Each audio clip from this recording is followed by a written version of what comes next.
रिंकू राजगुरू हे नाव ऐकले की लगेच डोळ्यांसमोर येते ती एक हटके, निर्भीड, गावाकडच्या बोलीत बोलणारी पण हृदयाने अतिशय संवेदनशील आर्ची, जिने सैराटमध्ये आपल्या अभिनयाने संपूर्ण महाराष्ट्राला भुरळ घातली. आर्ची आणि परशाची जोडी सैराट झालं जी असं म्हणत मराठी सिनेमाच्या इतिहासात अमिट ठसा उमटवून गेली. त्या काळात जेव्हा सैराट प्रदर्शित झाला तेव्हा हा फक्त एक चित्रपट नव्हता, तर तो एक सामाजिक घटना होती. या सिनेमाने केवळ रेकॉर्ड ब्रेक कमाईच केली नाही, तर मराठी चित्रपटसृष्टीचा चेहरामोहरा बदलला. आणि या बदलाच्या केंद्रस्थानी होती एक साधी, अकलूजची मुलगी, रिंकू राजगुरू. तिचा जन्म 3 जून 2001 रोजी अकलूज येथे झाला. आई उषा आणि वडील महादेव हे दोघेही शिक्षक. एक संस्कारी, साधं, शिक्षकवर्गीय वातावरण. तिच्या घरात नृत्य आणि गायनाची आवड असलेले पालक, त्यामुळे लहानपणापासूनच रिंकूच्या मनात कलाक्षेत्राची बीजे रुजली. परंतु तिला स्वतःला कधी वाटले नव्हते की ती पुढे अभिनेत्री बनेल आणि एके दिवशी संपूर्ण महाराष्ट्र तिचं नाव घेईल. तिचं बालपण अभ्यास, शाळा आणि साध्या जगण्यात गेलेलं होतं. शाळेतील कार्यक्रमांमध्ये ती नेहमी सहभागी होत असे. तिच्या चेहऱ्यात एक आत्मविश्वास होता, जो तिच्या वयाच्या मुलींमध्ये क्वचितच दिसतो. हा आत्मविश्वासच कदाचित तिच्या आयुष्याचा टर्निंग पॉइंट ठरला. नागराज मंजुळे यांनी सैराटसाठी नव्या चेहऱ्यांचा शोध सुरू केला होता. ऑडिशन्स चालू होत्या आणि एके दिवशी त्यांच्यापर्यंत अकलूजच्या शाळेत शिकणाऱ्या एका हट्टी, आत्मविश्वासू मुलीची बातमी पोहोचली. नागराज मंजुळे स्वतः त्या शाळेत गेले आणि पहिल्याच भेटीत त्यांना वाटले की हीच आपली आर्ची.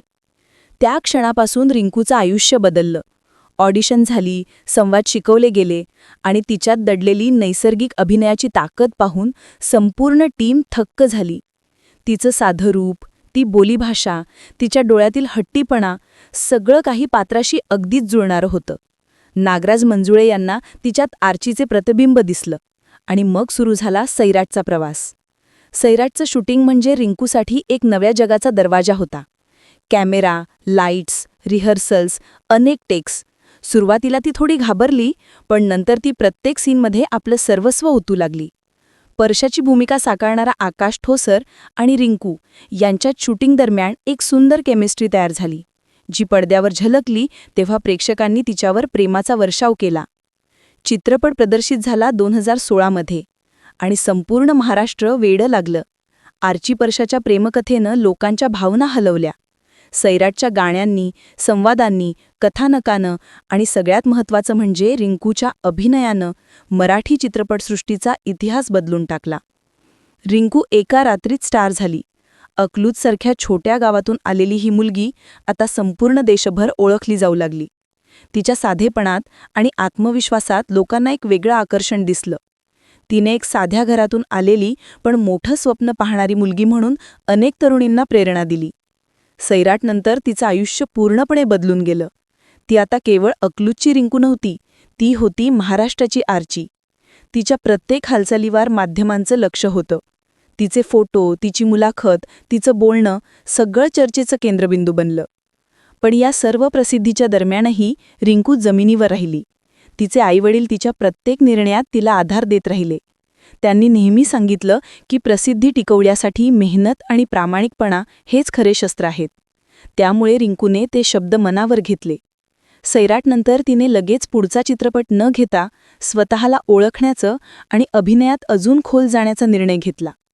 तिच्यासमोर अनेक ऑफर्स आल्या, पण तिने निवडक काम केलं. कारण तिला कळलं होतं की सैराटसारखं यश पुन्हा मिळवणं कठीण आहे, पण ते टिकवणं त्याहूनही कठीण आहे. ती सातत्याने स्वतःवर काम करू लागली. फिटनेस, डान्स, उच्चार, संवाद सादरीकरण प्रत्येक गोष्टीत सुधारणा करू लागली. लॉकडाऊनच्या काळात तिने फिटनेसला प्राधान्य दिलं. तिने जिम सुरू केलं, व्यायामाचे व्हिडिओ शेअर केले आणि आपल्या चाहत्यांना प्रेरणा दिली. तिच्या वजनात तब्बल 20 किलोचा फरक पडला. हा प्रवास सोपा नव्हता. तिला स्वतःला व्यायामाची आवड नव्हती, पण तिने शिस्त लावली. तिच्या आईने तिचा आहार ठरवला आणि दोघींनी मिळून तिच्या शरीरात, मनात आणि करिअरमध्ये एक नवसंजीवनी निर्माण केली. या काळात रिंकूने अनेक नवीन भूमिका केल्या. कागर, मेकअप, अनपॉज्ड, 100 डेज अशा विविध धाटणीच्या सिनेमांमधून तिने आपली अभिनयाची व्याप्ती वाढवली. 100 डेज वेबसिरीजमध्ये ती लारा दत्तासोबत काम करताना तिने आपलं वेगळं रूप दाखवलं. ती आता केवळ आर्ची राहिली नव्हती, ती होती एक प्रगल्भ, आत्मविश्वासू, बहुगुणी अभिनेत्री.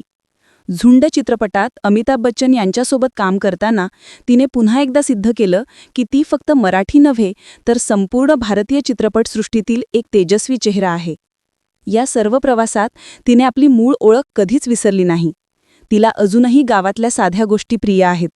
अजूनही ती आपल्या मित्रमैत्रिणींसोबत साधेपणाने वागते. तिच्या डोळ्यात अजूनही तीच चमक आहे जी सैराटच्या ऑडिशनच्या दिवशी होती. रिंकूची कहाणी ही केवळ एका अभिनेत्रीची नाही, तर ती एक स्वप्नांची गोष्ट आहे जिथे एक साधी मुलगी आपल्या आत्मविश्वासाच्या जोरावर आकाशाला भिडते. सैराटनंतर रिंकू राजगुरूचं आयुष्य अक्षरशः बदलून गेलं. कालपर्यंत अकलूजच्या रस्त्यांवर शाळेचं बॅग घेऊन फिरणारी मुलगी आता पुरस्कार सोहळ्यांमध्ये, प्रेस कॉन्फरन्सेसमध्ये आणि फोटोग्राफर्सच्या फ्लॅशलाईट्समध्ये झळकत होती. परंतु या नव्या जगात पाऊल ठेवताना रिंकूने आपली मूळ ओळख, आपल्या जमिनीशी जोडलेला स्वभाव कधीच सोडला नाही. तिने नेहमीच सांगितले की माझ्या आयुष्यातले सर्वात मोठे शिक्षक माझे आईवडील आहेत. माझ्या प्रत्येक निर्णयामागे त्यांचा विश्वास आणि साथ आहे. त्यांनी मला शिकवलं की प्रसिद्धी मिळवणं एवढं कठीण नाही, पण ती टिकवणं हे खऱ्या अर्थानं यश आहे. त्यामुळे सैराटनंतरच्या काळात रिंकूने स्वतःला घडवण्यावर भर दिला. अनेक मुलाखतीत तिने कबूल केलं की सुरुवातीला तिला हे सगळं स्वप्नासारखं वाटत होतं. पण जेव्हा सैराटचं यश मिळालं आणि ती एका रात्रीत स्टार झाली, तेव्हा तिला उमगलं की या क्षेत्रात टिकून राहण्यासाठी स्वतःला सातत्याने सुधारत राहावं लागतं. या विचाराने ती पुढे सरकली. अभिनयाबरोबरच तिने आपल्या शारीरिक फिटनेसवर लक्ष दिलं. ती म्हणते की मला व्यायामाचा फार कंटाळा येतो, पण आता तो माझा मित्र झालाय. लॉकडाऊनच्या काळात तिने स्वतःला पूर्णपणे बदलून टाकलं. दररोज व्यायाम, संतुलित आहार, योगा आणि डान्स हे सगळं तिच्या दिनक्रमाचा भाग बनलं. तिच्या आईने तिच्या आहाराची काळजी घेतली. प्रत्येक जेवणात काय घ्यायचं, कधी खायचं, किती खायचं हे ठरवून दिलं. रिंकूने ते काटेकोरपणे पाळलं. परिणामी काही महिन्यातच तिचं वजन तब्बल 20 किलोने घटलं. ह्या बदलाने चाहत्यालाही थक्क केलं. अनेकांनी तिच्या इन्स्टाग्रामवरील नवीन फोटो पाहून हीच ती सैराटची आर्ची असा प्रश्न विचारला. पण रिंकूला या सगळ्या प्रतिक्रियांपेक्षा स्वतःचं समाधान महत्त्वाचं वाटलं. ती म्हणते की मी स्वतःला बघून खुश आहे, कारण मी स्वतःच्या मेहनतीने हे सगळं मिळवलं आहे. फिटनेससोबतच तिने अभिनयातील विविधता शोधण्याचा प्रयत्न केला. कागर या चित्रपटात तिने एका राजकीय पार्श्वभूमी असलेल्या तरुणीची भूमिका केली. मेकअपमध्ये तिने स्वतःच्या ओळखीशी झुंज देणाऱ्या अभिनेत्रीचं पात्र साकारलं. अनपॉज्डमध्ये ती एका संवेदनशील कथारेषेत दिसली. प्रत्येक भूमिकेत ती काहीतरी नवीन आणायचा प्रयत्न करीत राहिली. लोकांना ती फक्त आर्ची म्हणून नको राहावी, तर एक पूर्ण अभिनेत्री म्हणून ओळख मिळावी हे तिचं ध्येय होतं. त्यामुळे तिने स्क्रिप्ट निवडताना नेहमीच काळजी घेतली. मी कोणती भूमिका करतेय, त्या पात्राचं आयुष्य काय सांगतंय, त्यामागचं भावविश्व काय आहे, हे सगळं मला समजलं पाहिजे, असा ती म्हणते. या विचारामुळेच तिच्या प्रत्येक भूमिकेला वास्तवाचा स्पर्श जाणवतो. 100 डेज ही तिची पहिली वेबसिरीज होती, ज्यात लारा दत्तासोबत तिची झळक होती. ह्या सिरीजमध्ये ती एका पोलीस ऑफिसरच्या रूपात दिसली, आत्मविश्वासू, तडफदार आणि भावनिकदृष्ट्या मजबूत. रिंकूने इथे दाखवलेलं रूप तिच्या चाहत्यांसाठी नवं होतं. ह्या भूमिकेने सिद्ध केलं की ती केवळ ग्रामीण पार्श्वभूमीच्या कथांसाठीच योग्य नाही, तर शहरी, आधुनिक आणि गुंतागुंतीच्या व्यक्तिरेखाही ती तितक्याच ताकदीने साकारू शकते. पुढे तिला मोठी संधी मिळाली. अमिताभ बच्चन यांच्या प्रमुख भूमिकेतला झुंड चित्रपट. नागराज मंजुळे पुन्हा दिग्दर्शकाच्या भूमिकेत होते आणि ही संधी रिंकूसाठी आयुष्यातील आणखी एक मोठं पाऊल होतं. शूटिंग दरम्यान तिने सांगितलं की अमिताभ बच्चन यांच्यासोबत काम करणं म्हणजे एखाद्या स्वप्नात जगणं आहे. त्यांनी सेटवर दिलेल्या मार्गदर्शनामुळे तिला अभिनयाच्या अनेक बारकाव्यांची ओळख झाली. झुंड प्रदर्शित झाला आणि रिंकू पुन्हा एकदा चर्चेत आली. तिने इथेही स्वतःची उपस्थिती ठसवली. मराठी प्रेक्षकांना तिच्यातला प्रामाणिकपणा आणि नैसर्गिकता नेहमी आवडला आहे आणि झुंडनंतर तर ती हिंदी प्रेक्षकांमध्येही ओळखली जाऊ लागली. तिच्या प्रत्येक सादरीकरण प्रगल्भ होतं, स्थिर होतं आणि विचारपूर्वक केलं गेलं होतं. या काळात तिने स्वतःची ओळख किड स्टार म्हणून नव्हे, तर यंग प्रोफेशनल अभिनेत्री म्हणून निर्माण केली.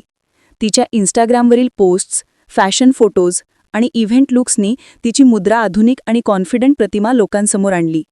एक काळ असा होता की सैराटमधली आर्ची आणि आजची रिंकू या दोघींमध्ये जमीन अस्मानाचा फरक जाणवतो. पण तिच्या आत्म्यात मात्र तीच ओळख कायम आहे. आज ती ग्लॅमर, स्टाईल आणि अभिनय या तिन्ही गोष्टींमध्ये संतुलन राखणारी अभिनेत्री बनली आहे. 200 हल्ला हो आणि अन कही कहानियाँ सारख्या OTT प्रोजेक्ट्समध्येही ती झळकली आणि प्रत्येक ठिकाणी तिने तिच्या पात्राला वेगळा आयाम दिला. तिच्या डोळ्यात एक वेगळी तीव्रता असते. तीच तिची खासियत आहे. तिचा अभिनय अतिशय सूक्ष्म आणि नैसर्गिक असतो. रिंकू मान्य करते की प्रत्येक भूमिकेमागे तिचा काहीतरी वैयक्तिक अनुभव असतो. ती पात्रांची भावनिकदृष्ट्या जोडली जाते आणि त्यामुळे तिचा अभिनय प्रामाणिक वाटतो. तिच्या चाहत्यांना ती फक्त एक स्टार नसून आपल्यासारखीच एक मुलगी, जी आपल्या स्वप्नांसाठी झगते, अशी वाटते. आज ती आपल्या करिअरच्या नव्या टप्प्यावर उभी आहे. 8वा रंग प्रेमाचा ह्या तिच्या आगामी चित्रपटाकडे सगळ्यांचं लक्ष लागलं आहे. ह्या चित्रपटात ती पुन्हा एकदा एक वेगळं रूप साकारणार आहे आणि प्रेक्षकही तिला त्या नव्या आविष्कारात पाहायला उत्सुक आहेत. तिच्या कामाबरोबरच तिच्या विनम्र स्वभावामुळे म्हणूनच तिच्या फिल्मोग्राफीकडे पाहिलं तर ती विविधतेने भरलेली दिसते. कागरची राजकीय पार्श्वभूमी, मेकअपचा भावनिक संघर्ष, झुंडचं सामाजिक वास्तव, अनपॉजचा संवेदनशील कथानक आणि आगामी 8वा रंग प्रेमाचा नवा पैलू. या प्रत्येक चित्रपटात तिने स्वतःला एका नव्या दृष्टिकोनातून सादर केलं. ती अभिनयाला केवळ करिअर म्हणून पाहत नाही, तर एक जबाबदारी म्हणून पाहते. तिचं म्हणणं आहे की आपण जेव्हा पडद्यावर येतो तेव्हा लोक आपल्याला एक संदेशवाहक मानतात. त्यामुळे आपण काय दाखवतो, काय बोलतो याची जबाबदारी आपल्यावर असते. या विचारामुळेच तिच्या प्रत्येक प्रोजेक्टमध्ये काही ना काही सामाजिक संदेश दडलेला असतो. तिच्या मते सिनेमाचं काम केवळ मनोरंजन करणं नाही, तर समाजाचा आरसा दाखवणंही आहे. त्यामुळे ती स्क्रिप्ट निवडताना केवळ व्यावसायिक यशाकडे पाहत नाही, तर त्या कथेतल्या आशयाकडे लक्ष देते. तिच्या करिअरसोबतच ती शिक्षणालाही महत्त्व देते. सैराटच्या यशानंतरही तिने शिक्षण पूर्ण केलं आणि अभ्यासातही चांगले गुण मिळवले. ती म्हणते की अभिनय मला प्रसिद्धी देतो, पण शिक्षण मला विचारांची खोली देतं. तिच्या या विचारांमुळेच ती इतर कलाकारांपेक्षा वेगळी ठरते. रिंकू राजगुरूची कहाणी म्हणजे एका स्वप्नवत प्रवासाची कहाणी आहे, जिथं मेहनतीचा, चिकाटीचा आणि आत्मविश्वासाचा विजय होतो. तिच्या प्रत्येक पावलात एक संदेश आहे की आपण कुठून आलो यापेक्षा आपण कुठं जायचं ठरवतो हे महत्त्वाचं असतं. आज ती मराठी इंडस्ट्रीची एक प्रस्थापित अभिनेत्री असूनही अजूनही तिला नवनव्या गोष्टी शिकायच्या आहेत. ती दिग्दर्शन, लेखन आणि प्रोडक्शन यामध्येही भविष्यात हात आजमावण्याची इच्छा बाळगते. तिच्या मते कलेचं कोणतंही स्वरूप असो, मला त्या प्रत्येक स्वरूपाशी जोडून घ्यायचं आहे. तिचं आयुष्य आता एका नवीन टप्प्यावर आहे, जिथे ती फक्त अभिनेत्री नाही, तर एक विचारवंत, एक संवेदनशील कलाकार आहे. ती स्वतःच्या यशाकडे गर्वाने नाही, तर कृतज्ञतेने पाहते. मला माझ्या प्रेक्षकांनी जे प्रेम दिलंय ते माझ्यासाठी सगळ्यात मोठा पुरस्कार आहे, असं ती म्हणते. आज जेव्हा एखादी नवी मुलगी अभिनयात करिअर करायचं ठरवते, तेव्हा तिच्या डोळ्यांसमोर रिंकू राजगुरूचं उदाहरण असतं. तिच्या कथेनं अनेकांच्या आयुष्याला नवा दिशा दिला आहे. तिने दाखवून दिलंय की गावाकडचं मूळ असलेली मुलगीसुद्धा मेहनतीनं, चिकाटीनं आणि आत्मविश्वासानं जगाच्या रंगमंचावर झळकू शकते. तिचं नाव सैराटसोबत कायम जोडलं जाईल, पण तिची ओळख त्या पलीकडं पोहोचली आहे. ती आज मराठी चित्रपटसृष्टीची अभिमानास्पद प्रतिनिधी आहे आणि तिचा प्रवास अजून संपलेला नाही. पुढच्या काही वर्षात ती स्वतःच्या प्रोडक्शन हाऊसची स्थापना करण्याचा विचार करत आहे, जिथे ती नवोदित कलाकारांना संधी देईल. कारण तिला स्वतःच्या आयुष्यात मिळालेलं त्या एका संधीचं महत्त्व माहीत आहे, ज्याने तिचं आयुष्य बदललं. म्हणूनच ती म्हणते, जर माझ्या प्रवासातून एखाद्याला प्रेरणा मिळाली तर माझं काम फळाला आलं असं मला वाटेल.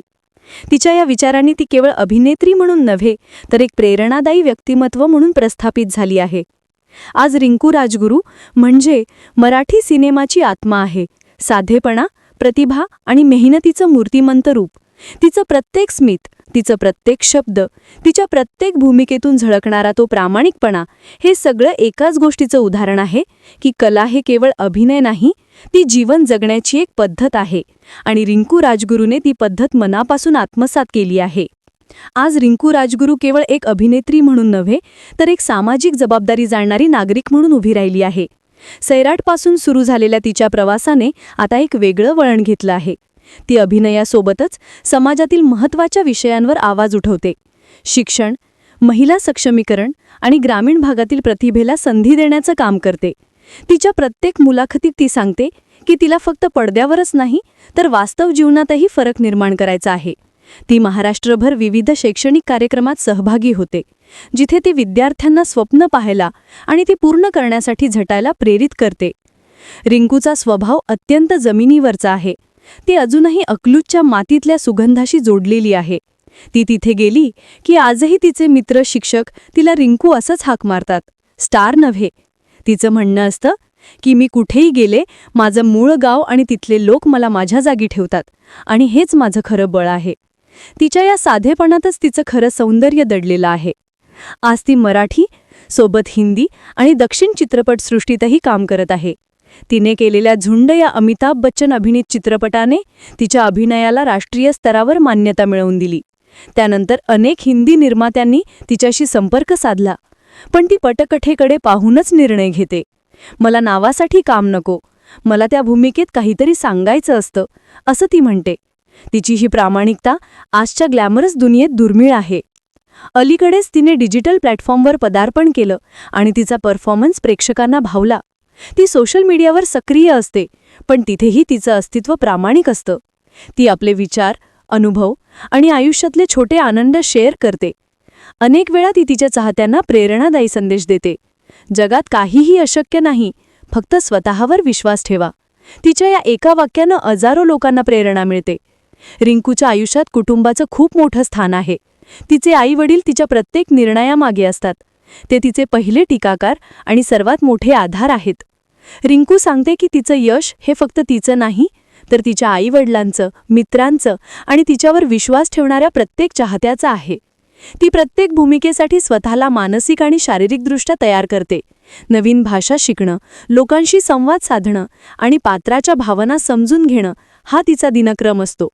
ती म्हणते की अभिनय म्हणजे आत्म्याची अभिव्यक्ती आहे.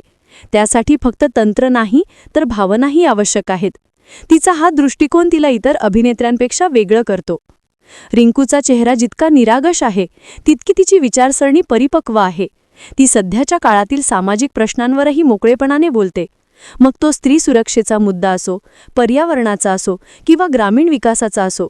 ती म्हणते की आपण प्रसिद्ध झालो म्हणजे आपली जबाबदारी वाढते. त्यामुळे ती तिच्या प्लॅटफॉर्मचा वापर योग्य संदेश देण्यासाठी करते.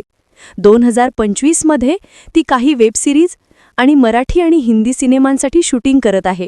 त्यातले काही प्रोजेक्ट्स अजून गुप्त ठेवले आहेत, पण तिचं म्हणणं आहे की हे प्रोजेक्ट्स तिच्या आतापर्यंतच्या कामापेक्षा पूर्णपणे वेगळे असतील. तिचं लक्ष केवळ अभिनयात मर्यादित नाही, ती भविष्यात दिग्दर्शन आणि लेखन क्षेत्रातही काम करणार आहे. ती म्हणते, मला कथा सांगायला आवडते आणि कधीतरी मला माझी कथा स्वतःच्या दृष्टिकोनातून मांडायची आहे. तिचा आत्मविश्वास, तिची नम्रता आणि तिचं समर्पण यामुळे ती आजच्या काळातील सर्वात विश्वासार्ह आणि आदर्श अभिनेत्रींपैकी एक बनली आहे. तिच्या चाहत्यांसाठी ती केवळ एक स्टार नाही, तर एक प्रेरणा आहे. अशी प्रेरणा जी सांगते की मेहनतीनं काहीही शक्य आहे. अनेकदा पुरस्कार समारंभात तिचं नाव घेतलं जातं, पण ती म्हणते की खरा पुरस्कार म्हणजे लोकांच्या डोळ्यात दिसणारं प्रेम. तिच्या या ओळींमध्ये तिचं संपूर्ण व्यक्तिमत्व सामावलेलं आहे. ती आज मराठी सिनेमाच्या नव्या युगाची प्रतिनिधी आहे. एक अशी अभिनेत्री जी आपल्या मातीशी जोडलेली राहून जागतिक पातळीवर झळकते. तिचा प्रवास अजून सुरू आहे आणि ती म्हणते की हे फक्त सुरुवात आहे. माझी कहाणी अजून लिहिली जात आहे. तिच्या या आत्मविश्वासातच भविष्य दडलं आहे, कारण रिंकू राजगुरू ही फक्त सैराटची आरची नाही, तर ती आजच्या तरुणाईचं प्रतीक आहे.